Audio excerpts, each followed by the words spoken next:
Otep à tous, bien-aimés frères et sœurs, une délégation des Noirs américains s'est rendue au Burkina Faso pour aller féliciter le capitaine Ibrahim Traoré, président du Faso. Ils ont quitté les États-Unis pour aller dire au président du Burkina Faso que nous sommes satisfaits, nous sommes contents du travail que vous êtes en train de faire. Question. Que signifie un tel message? Ça veut dire, vous savez très bien que les États-Unis veulent attaquer l'AES. Les États-Unis ont encerclé l'AES parce qu'ils veulent faire la guerre à l'Afrique. Ça veut dire quoi? Donc, quand ils viennent comme ça veut dire qu'ils sont au courant de la situation, de ce qui se passe sur le terrain. Toutes les manigances de Joe Biden, ici aux États-Unis, les Noirs américains, nos frères et sœurs noirs américains, en sont maintenant conscients.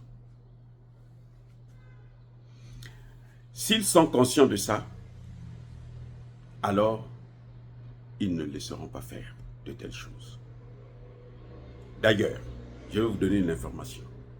Monsieur Biden est en difficulté dans le milieu des Noirs pour les prochaines élections. Les Noirs ont toujours tendance à voter à près de 98% démocrates. Mais cette fois-ci, les Noirs ne veulent pas voter pour Biden. C'est pour ça, je vous avais déjà dit, que quand Biden reçoit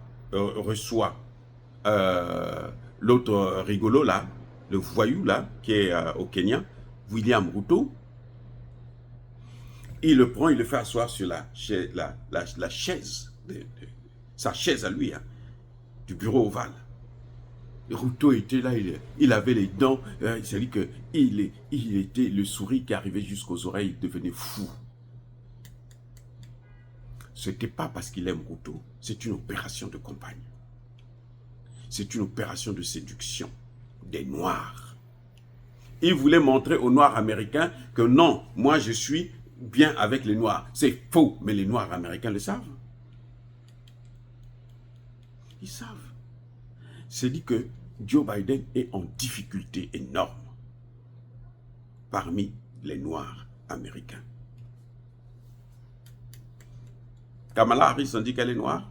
Quelle noire là? Oh, comme Obama. Les Noirs qui tuent les Noirs. C'est ça, Kamala Harris. Et ils croient continuer à nous manipuler en prenant des Noirs voyous, des Noirs criminels, pour que nous, on puisse continuer à les élever. Non. C'est un message clair.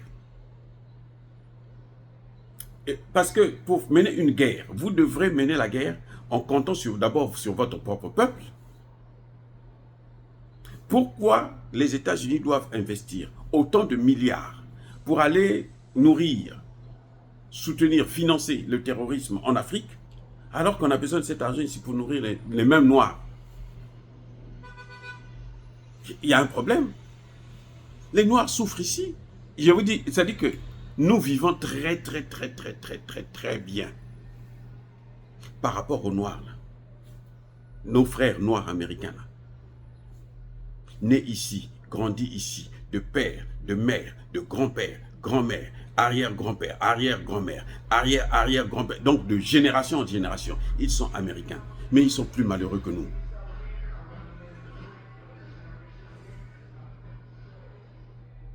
Depuis la nuit des temps, 20 millions de Noirs vivent sous le seuil de la pauvreté. C'est-à-dire qu'ils sont pauvres, 20 millions de Noirs aux États-Unis. Et ils ont l'argent pour aller organiser des exercices militaires au Sénégal. On va prendre des milliards, on va utiliser pour organiser des exercices militaires, s'entraîner avec, on prend tout l'OTAN, on prend tous les pays larbins, tous les pays qui se couchent, tous les pays qui baissent la culotte. Et vous croyez que les Noirs ici, là, vont passer tout leur temps à fermer les yeux face à cette réalité? Attendez, il y a un problème. Il y a un problème avec ces gens-là. Le monde est en train de changer, le monde est en train d'évoluer. Maintenant, nous avons une alternative. Ce sont les BRICS. C'est la Chine, c'est la Russie, c'est l'Inde, c'est la Corée du Nord, c'est l'Iran, c'est la Turquie. Nous avons une alternative. Les pays africains qui demeurent encore dans la souffrance, dans l'esclavage total, ce sont des pays qui le veulent. Ou plutôt, les pays qui ont des dirigeants larbins. Mais les vrais pays, non, ils ne sont plus là-dedans. Ils ont dépassé cette étape-là. Donc les Noirs américains sont en train de lancer un message aux États-Unis. Vous voulez aller faire la guerre là-bas? Vous allez faire la guerre avec nous ici aussi. Vous pouvez avoir les médias pour mentir. Vous savez, les médias ici ne parlent pas de Traoré et autres. Hein? Non, ils ne parlent pas de ça. Quand ils en parlent, là, mais il faut être quelqu'un qui est très sensible, très méticuleux pour aller à découvrir ça. Sinon, quand ils en parlent, c'est dans le mauvais sens. Mais si vous voyez une délégation, ils forment une délégation pour venir acclamer le président Traoré, ça veut dire qu'ici, il y a des mouvements, les gens en parlent, les gens sont conscients, ils suivent la situation de près. Parce qu'on sait que l'Afrique se développe là, si l'Afrique s'en sort. Eux, ici, aux États-Unis, vont s'en sortir. Les Africains dans les Caraïbes, là, ils vont s'en sortir. Les Noirs du monde entier vont s'en sortir. Le bonheur, la survie des Noirs du monde entier dépend du succès de l'Afrique. Que ce soit bien clair. C'est pour ça que les présidents africains doivent maintenant prendre leurs responsabilités. Dire cela, c'est inciter à la haine ou à la violence. Non. Yabakole Hervé Yamalem. Encore une fois de plus, soyez bénis, abondamment bénis par le Dieu des Kémités, par nos ancêtres angélisés. Mais que tous ceux qui persécutent le continent africain le pillent et le déstabilisent, qu'ils soient noirs, blancs, chinois, arabes, juifs, indiens ou qui qu'ils soient punis, maudits, foudroyés, neutralisés, écrasés, effacés par le Dieu des Kémités, par nos ancêtres angélisés. Vive l'Afrique éternelle. J'ai dit et j'assume.